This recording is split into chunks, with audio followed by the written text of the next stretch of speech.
When you hear about the future of clean energy, what do you picture? Probably solar panels, wind turbines, and electric grids. And when you hear the word nuclear, you may picture warning signs, radioactive waste, or disasters like Chernobyl. But what if that fear is causing us to overlook one of our strongest tools against climate change? No energy source is completely clean. Wind turbines require large swaths of land, materials, and constant maintenance. Solar farms require extensive rare earth mining, manufacturing, and enormous amounts of space. And nuclear energy creates radioactive waste which carries serious risks of its own. And we are all well aware of emissions from fossil fuels and their consequences. So the question is, which source creates the greatest overall benefit while causing the least total harm? When we look at the full picture, I believe nuclear energy is a long-term solution. First, nuclear power is incredibly reliable. U.S. nuclear power plants have operated to their maximum possible potential capacity 92% of the time since 2012, compared to wind, which averages about 34% of its potential capacity, and solar of about 23%. Nuclear power also works day and night through changing seasons and weather, and reactors typically only need refueling every 18 to 24 months for a, on average, 40-year life cycle, and which could possibly be extended to 80 years. Wind and solar, otherwise, are heavily affected by the weather conditions.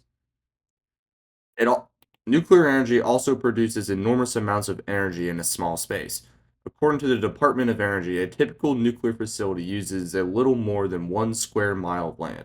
For perspective, one typical reactor can generate roughly as much power as more than 3 million solar panels or 430 wind turbines.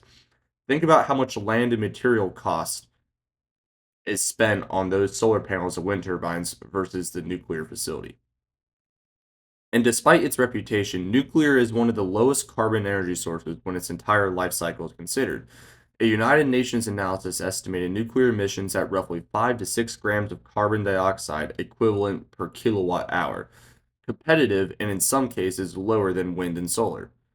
That does not mean we should ignore the risks, though.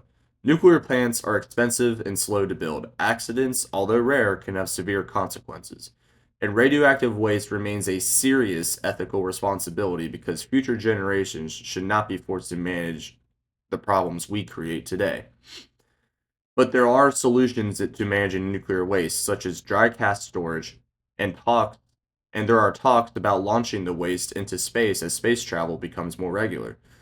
Also, new research suggests that nuclear waste can be harnessed into batteries that can power homes in the future. In the end, nuclear power can be safe.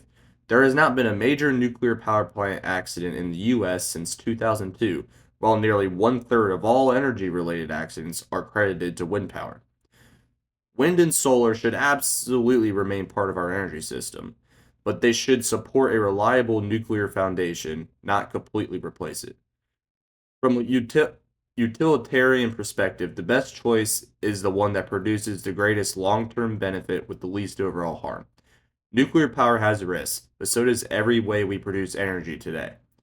The question is not whether we are willing to take risks, the question is which risks are we willing to responsibly manage for our energy future.